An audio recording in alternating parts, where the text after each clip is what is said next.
इस कहानी की शुरुआत होती है साल 2015 में, जहां फिलीपींस के एयरपोर्ट पर हम ढेर सारे क्रिमिनल्स को देखते हैं जो कि साउथ कोरिया से भागकर फिलीपींस में छुपे बैठे थे। हालांकि फिलीपींस की पुलिस ने इन सभी अपराधियों को पकड़ लिया और इन्हें एक प्लेन के जरिए अपने देश में वापस भेजने लगे। पर जैसे ही ये क्रिमिनल्स एयरपोर्ट पर पहुंचे तो विक्टिम फैमिलीज के एक मेंबर ने इनके ऊपर हमला कर दिया, क्योंकि वो इन अपराधियों से अपनी फैमिली की मौत का बदला चाहता था। अब इससे पहले कि पुलिस इसे रोक पाती, इस आदमी ने खुद को बॉम्ब से उड़ा दिया और इस धमाके में बहुत से खूंखार अपराधी मारे गए। इसके बाद ये कहानी साल 2022 में आती है, जब फिलीपींस की पुलिस ने 20 ऐसे अपराधियों को पकड़ लिया जो साउथ कोरिया से भागकर फिलीपींस आ गए थे। अब इस बार पुलिस ने इन कैदियों को एक कार्गो शिप में बिठाकर इन्हें साउथ कोरिया पहुंचाने का फैसला किया, क्योंकि इन्हें डर था कि कहीं पिछली बार की तरह विक्टिम फैमिलीज इन कैदियों पर हमला न कर दें। अब चूंकि ये सभी कैदी काफी खतरनाक थे, इसलिए इन्हें वापस भेजने का मिशन फिलीपींस की स्पेशल फोर्सेस को दिया गया और ली नाम के एक ऑफिसर को इस मिशन का लीडर बनाया गया। अब इन कैदियों में एक कैदी ऐसा भी था जिसने कुल 20 औरतों का मर्डर किया था और उसे अपने किए पर कोई रिग्रेट नहीं था। इस कैदी का नाम था पार्क और ये कैदी इन कैदियों में सबसे ज्यादा खतरनाक था। अब जैसे ही पार्क ने ली को देखा तो वो उसका मजाक उड़ाने लगा और जब ली ने उसे चुप कराने की कोशिश की तो उसने ली के मुंह पर थूक दिया। अब यहाँ ली के सब्र का बांध टूट गया और उसने पार्क की जमकर धुनाई की। इसके बाद हम सोल पुलिस के हेडक्वार्टर्स को देखते हैं, जहाँ डेविड नाम का एक ऑफिसर बाकी लोगों को उनका काम समझा रहा था। दरअसल इनका काम था उस शिप पर नजर रखना जो इन सभी कैदियों को साउथ कोरिया ला रही थी। वहीं दूसरी ओर इन सभी कैदियों को दो दो के पेयर्स में बांट दिया गया और इन्हें अलग अलग सेल्स में बंद कर दिया गया और इन कैदियों की निगरानी के लिए हर सेल में एक गार्ड को तैनात किया गया। इसके बाद ली ने इन सभी कैदियों को इस शिप के रूल्स बताएं, पर इन रूल्स को सुनकर कोई भी कैदी खुश नहीं था और इन सभी ने मिलकर ली का पूरा विरोध किया। पर इन कैदियों में एक कैदी ऐसा भी था जो कि बिल्कुल शांत बैठा था, मानो उसे इन सबसे कोई मतलब ही ना हो। इस कैदी का नाम टॉम था और ये कैदी इन सभी कैदियों से काफी ज्यादा अलग और खास था। इसके बाद हम शिप के लेडीज कंपार्टमेंट को देखते हैं, जहाँ सभी फीमेल कैदियों को रखा गया था। इन कैदियों में एक कैदी का नाम था जेनी, जो कि बहुत ही शातिर और खतरनाक थी। दरअसल जेनी ने अपने हस्बैंड और उसके मॉम डैड का मर्डर किया था और इसलिए जेनी को उम्र कैद की सजा मिली थी। अब इन फीमेल कैदियों की निगरानी के लिए एक लेडी ऑफिसर को अपॉइंट किया गया जिसका नाम मैरी था। वहीं दूसरी ओर हम शिप पर मौजूद मैक्स नाम के एक डॉक्टर को देखते हैं जो अपनी असिस्टेंट एला को उसका काम समझा रहा था। दरअसल डेविड ये जानता था कि इतने खतरनाक अपराधियों को इतनी दूर ले जाने में कोई न कोई हादसा होना तो पक्का है, इसलिए मैक्स और एला को भी इस मिशन में शामिल किया गया ताकि वो शिप पर होने वाली हर एक मेडिकल इमरजेंसी को हैंडल कर सके। अब जब मैक्स और एला अपनी चीजों को अरेंज कर रहे थे, तब डॉक्टर मैक्स ने चुपके से एक खास किस्म का ड्रग चुरा लिया जो कि पेशेंट को बेहोश करने के काम आता है। इसके बाद हम शिप के किचन को देखते हैं, जहाँ ढेर सारे लोग शिप पर मौजूद सभी स्टाफ के लिए खाना बना रहे थे। तभी डॉक्टर मैक्स किचन से होते हुए शिप के इंजन रूम में पहुंचा और यहाँ ये खुलासा हुआ कि डॉक्टर मैक्स को इस शिप पर मौजूद अल्फा नाम के एक खूंखार अपराधी को नींद का इंजेक्शन देने का काम मिला है। दरअसल डेविड ने मैक्स को ये काम इसलिए सौंपा था क्योंकि वो चाहता था कि इस पूरे सफर के दौरान अल्फा गहरी नींद में रहे, क्योंकि अगर अल्फा जाग गया तो इस शिप पर मौजूद हर एक इंसान की मौत पक्की है। अब अल्फा इस जहाज में कहाँ है, ये बात सिर्फ ऑफिसर डेविड और डॉक्टर मैक्स को पता थी और यहाँ तक कि ली जो इस मिशन का लीडर था उसे भी अल्फा के बारे में कोई जानकारी नहीं थी। इसके बाद हम डेविड को देखते हैं जो अपने हेडक्वार्टर्स में बैठकर कुछ खुफिया डॉक्यूमेंट्स पढ़ रहा था और यहाँ ये खुलासा होता है कि अल्फा एक वॉर प्रिजनर है और डेविड ने किसी खास मकसद से अल्फा को शिप पर रखा है। अब उस रात पार्क ने अपने मुंह से एक छोटी सी वायर निकाली जो उसने अपने जुबान के नीचे दबा रखी थी। अब उस वायर के इस्तेमाल से उसने अपनी हथकड़ी को खोल दिया और फिर उस वायर को उस दूसरे कैदी को भी पास कर दिया ताकि वो भी खुद को आजाद कर सके। इसके बाद हम शिप के किचन को देखते हैं, जहाँ के सभी कुक्स एक खतरनाक हमले की तैयारी कर रहे थे और यहाँ ये खुलासा होता है कि असल में ये लोग कोई कुक नहीं बल्कि पार्क के साथी हैं। दरअसल इन लोगों ने शिप के असली कुक्स को मार दिया और उनकी पहचान चुराकर शिप में घुस गए। अब अपनी हथकड़ी को खोलने के बाद पार्क ने किसी बहाने से उस गार्ड को अपने पास बुलाया और जैसे ही गार्ड उसके पास गया तो पार्क ने उस पर हमला करके उसे मार दिया और फिर उसकी लाश को शिप के कोल्ड स्टोरेज में छुपा दिया। इधर पार्क के साथी भी अपने काम पर लग गए और बचे कुछ स्टाफ को मारने के बाद वो फौरन शिप के कंट्रोल रूम में पहुंचे। अब कंट्रोल रूम में आते ही उन्होंने शिप के कैप्टन को मार डाला और वहाँ मौजूद कम्युनिकेशन वाली सारी वायर्स को काट दिया ताकि शिप पर मौजूद ऑफिसर्स अपने हेडक्वार्टर से कांटेक्ट न कर सकें। इधर जब ऑफिसर ली को क्रू मेंबर्स की लाशें मिली तो वो फौरन समझ गया कि कैदियों ने उन पर हमला कर दिया है, इसलिए उसने अपने साथियों को इकट्ठा किया और फिर ये सभी लोग शिप के कंट्रोल रूम में पहुंचे।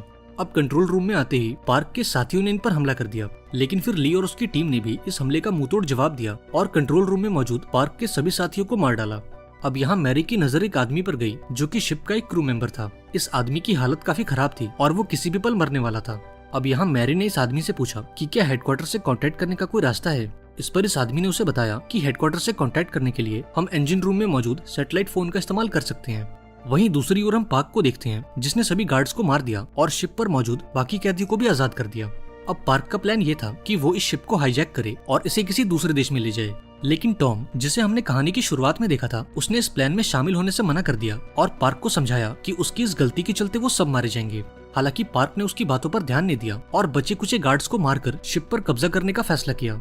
इसके बाद वो अपने साथियों के साथ शिप के इंजन रूम में गया और अपने एक साथी, जिसका नाम कुनवे था, उसे पुलिस वालों की डेड बॉडीज को शिप के कोल्ड स्टोरेज में डालने को कहा। पर ये लोग इस बात से अनजान थे कि कोल्ड स्टोरेज के ड्रेन पाइप में लीकेज है और इस वजह से उन मरे हुए लोगों का ब्लड सीधा अल्फा के चेहरे पर गिरने लगा। अब इन खून की बूंदों के चलते अल्फा अपनी गहरी नींद से जाग गया और खुद को आजाद करने की कोशिश करने लगा। इधर जब ली और उसके साथी उन सेल्स तक पहुंचे तो वहाँ का मंजर देखकर इन सभी के होश ही उड़ गए। अब यहाँ ली समझ गया कि पार्क और उसके साथी उस सैटेलाइट फोन को ढूंढते हुए इंजन रूम तक जरूर जाएंगे, इसलिए वो अपने साथियों के साथ फटाफट से इंजन रूम की तरफ भागा। इधर पार्क भी इंजन रूम में पहुंचा और वहाँ मौजूद सैटेलाइट फोन को डिस्ट्रॉय करके शिप के सभी क्रू मेंबर्स को मारने लगा। पर इससे पहले कि वो इस क्रू मेंबर को मार पाता, ली और उसकी टीम यहाँ पहुंच गई और इन दोनों ग्रुप्स के बीच जोरदार लड़ाई हो गई। अब इस गोलीबारी में पार्क के बहुत से आदमी मारे गए और ये देखकर बाकी कैदी भी अपनी जान बचाकर भागने लगे। वहीं दूसरी ओर अल्फा ने भी खुद को आजाद कर लिया और शिप के इंजन रूम में आ पहुंचा। हालांकि अल्फा की आंखें सिली हुई थीं, पर वो चीजों की गर्मी को महसूस करके उन्हें देख सकता था।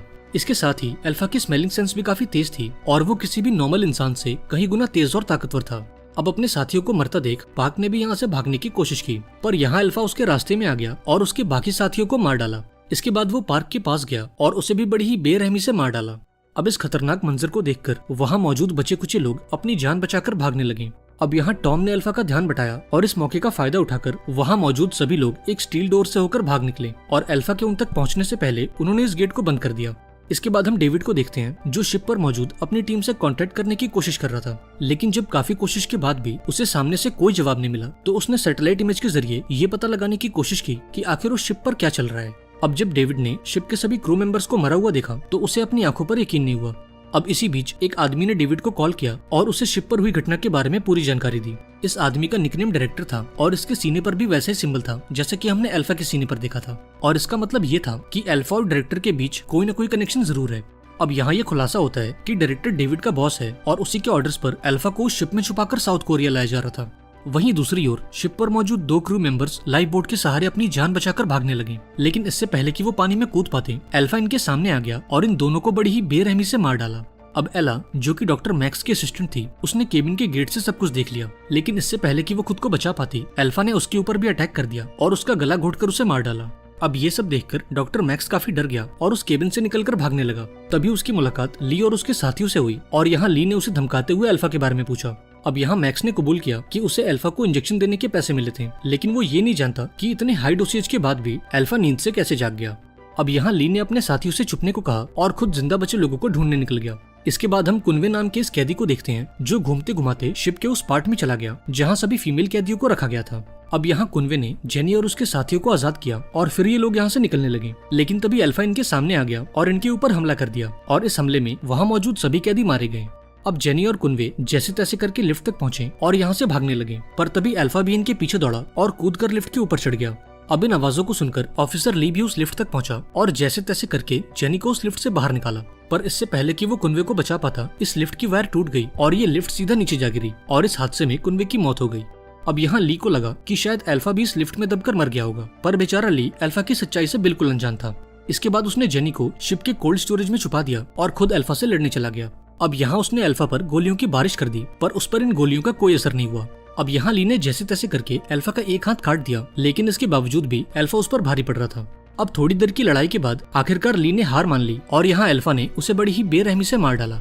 इसके बाद अल्फा जेनी को ढूंढते हुए शिप के कोल्ड स्टोरेज में पहुंचा। अब अल्फा को देखते ही जेनी वहाँ मौजूद लाशों के बीच में लेट गई और मरने का नाटक करने लगी। अब यहाँ उसकी किस्मत अच्छी थी क्योंकि फ्रीजर की ठंड के कारण अल्फा को उसकी बॉडी की गर्मी का पता नहीं चला, इसलिए अल्फा ने उसे जिंदा छोड़ दिया और कोल्ड स्टोरेज से बाहर आ गया। वहीं दूसरी ओर हम ली के बाकी साथियों को देखते हैं, जो इंजन रूम के उस कमरे तक पहुंचे जहां अल्फा को रखा गया था और यहाँ इनके साथ टॉम भी था। अब छानबीन के दौरान मैरी को कुछ खास डॉक्यूमेंट्स मिले जिसके हिसाब से अल्फा की उम्र काफी ज्यादा थी और वो पेशे से एक जापानीज सोल्जर था जो साल 1943 में एक मिशन को पूरा करने के लिए फिलीपींस आया था। पर बदकिस्मती से फिलीपींस की आर्मी ने अल्फा और उसके साथियों को पकड़ लिया और उन पर तरह तरह के एक्सपेरिमेंट्स किए, क्योंकि वो जंग के दौरान सुपर ह्यूमंस की एक फौज बनाना चाहते थे। इधर हम डॉक्टर मैक्स को देखते हैं, जिसे एक लैपटॉप में अल्फा के बारे में कुछ जानकारी मिली। अब यहाँ ये खुलासा होता है कि अल्फा के पास ढेर सारी सुपर ह्यूमन पावर्स हैं और वो किसी भी नॉर्मल इंसान से काफी अलग है। इसके साथ ही अल्फा को ना तो कोई दर्द महसूस होता और ना ही उसकी उम्र बढ़ती। इसके बाद हम साल 1943 का दृश्य देखते हैं, जब फिलीपींस आर्मी के डॉक्टर अपने एक्सपेरिमेंट को कंप्लीट करने की खुशी मना रहे थे। पर तभी अचानक से अल्फा होश में आ गया और पूरे लैब में तोड़फोड़ मचा दी, और जिसने भी उसे रोकने की कोशिश की, अल्फा ने उसे मौत के घाट उतार दिया। वहीं दूसरी ओर हम ऑफिसर डेविड को देखते हैं, जो स्पेशल फोर्सेस की एक टीम के साथ उस शिप पर पहुंचा। लेकिन शिप पर लैंड करने से पहले इन सभी ने एक खास किस्म का इंजेक्शन लगाया, ताकि वो अल्फा की पावर और उसकी स्पीड का मुकाबला कर सकें। इसके बाद ये सभी लोग शिप के अंदर गए, जहां डेविड की मुलाकात जेनी से हुई। अब यहाँ जेनी ने इन लोगों से मदद मांगी, पर डेविड ने बिना कुछ सोचे उसे गोली मार दी। इसके बाद ये लोग आगे बढ़े और शिप पर मौजूद हर एक सर्वाइवर को मारते गए। अब इसी बीच जब डेविड का सामना टॉम से हुआ, तो ये खुलासा हुआ कि ये दोनों एक दूसरे को पहले से जानते हैं, और टॉम की बॉडी पर भी वैसा ही निशान है जैसा कि अल्फा की बॉडी पर है। इसके बाद हम कुछ साल पहले की कहानी देखते हैं, जहां डेविड और उसके साथियों ने ढेर सारे लोगों को किडनैप किया और उन पर वो सुपर ह्यूमन एक्सपेरिमेंट किया। पर बदकिस्मती से उनका ये एक्सपेरिमेंट फेल हो गया और उन्होंने सभी लोगों को मरा हुआ मान लिया। पर टॉम इस एक्सपेरिमेंट में जिंदा बच गया, जिसका मतलब ये था कि उस पर किया गया एक्सपेरिमेंट कामयाब हो गया। अब टॉम जैसे तैसे करके डेविड के चंगुल से बच निकला और अपनी पहचान बदलकर एक नई जिंदगी शुरू की। इसके कुछ सालों बाद टॉम ने एक लड़की से शादी की और फिर इनका एक प्यारा सा बेटा हुआ। इधर जब डेविड को टॉम के जिंदा होने की खबर मिली, तो वो उसकी तलाश में लग गया। अब एक दिन जब टॉम घर से बाहर था, तब डेविड और उसके लोग टॉम के घर में घुसे और उसकी वाइफ और बेटे को बड़ी ही बेरहमी से मार दिया। अब अपनी फैमिली की मौत के बाद टॉम पूरी तरह से टूट गया और अपना भेष बदलकर एक अपराधी बन गया, ताकि वो भी साउथ कोरिया तक पहुंचकर डेविड और उसके साथियों से बदला ले सके। अब इसी दौरान अल्फा इनके सामने आ गया और डेविड और उसके लोगों पर हमला कर दिया। अब यहाँ डेविड ने भी वो इंजेक्शन लगाया ताकि वो अल्फा का मुकाबला कर सके। अब एक लंबी फाइट के बाद डेविड ने अल्फा को दबोच लिया और उसे जान से मारकर उसकी कहानी को खत्म किया। अब अल्फा को मारने के बाद डेविड सीधा टॉम से भिड़ गया और इन दोनों के बीच जोरदार लड़ाई हो गई। अब यहाँ डेविड ने टॉम को याद दिलाया कि उसने कितनी बेरहमी से उसके परिवार को मारा था। अब ये सुनते ही टॉम गुस्से से पागल हो गया और डेविड को जख्मी करके उसे समंदर में फेंक दिया। इसके बाद वो खुद पानी में कूद गया और डेविड को जान से मार डाला। वहीं दूसरी ओर हम डायरेक्टर को देखते हैं, जो इस पूरे एक्सपेरिमेंट का मास्टरमाइंड है और फिलहाल एक आइलैंड पर इस खुफिया प्रोजेक्ट को अंजाम दे रहा है। अब यहाँ ये खुलासा होता है कि डायरेक्टर भी उस एक्सपेरिमेंट का हिस्सा था और वो भी अल्फा की तरह एक सुपर ह्यूमन है। अब सुपर पावर्स मिलने के बाद उसने एक सीक्रेट ग्रुप बनाया और इस एक्सपेरिमेंट को कंटिन्यू किया, क्योंकि वो सुपर ह्यूमंस की एक फौज बनाकर इस पूरी दुनिया पर राज करना चाहता था। अब इस आइलैंड पर हम एक बच्चे को भी देखते हैं, जो कोई और नहीं बल्कि टॉम का बेटा था। दरअसल उस दिन डेविड ने टॉम के बेटे को नहीं मारा, क्योंकि उस बच्चे के अंदर भी टॉम जैसी ही शक्तियां थी, और ये बच्चा वो पहला इंसान था जो बिना किसी एक्सपेरिमेंट के एक सुपर ह्यूमन बना था। वहीं दूसरी ओर हम टॉम को देखते हैं, जो डेविड को मारने के बाद पानी से बाहर आ गया और अब उसका मकसद था डायरेक्टर तक पहुंचना और उसे मारकर इस एक्सपेरिमेंट को पूरी तरह से बंद करना। आई होप आपको आज की कहानी पसंद आई होगी। अगर आपको ये वीडियो अच्छी लगी हो तो इसे लाइक कर देना और चैनल को सब्सक्राइब करके इसे अपने फ्रेंड्स और फैमिली के साथ शेयर कर देना। मिलते हैं अगली वीडियो में, पर तब तक के लिए be safe and keep chilling.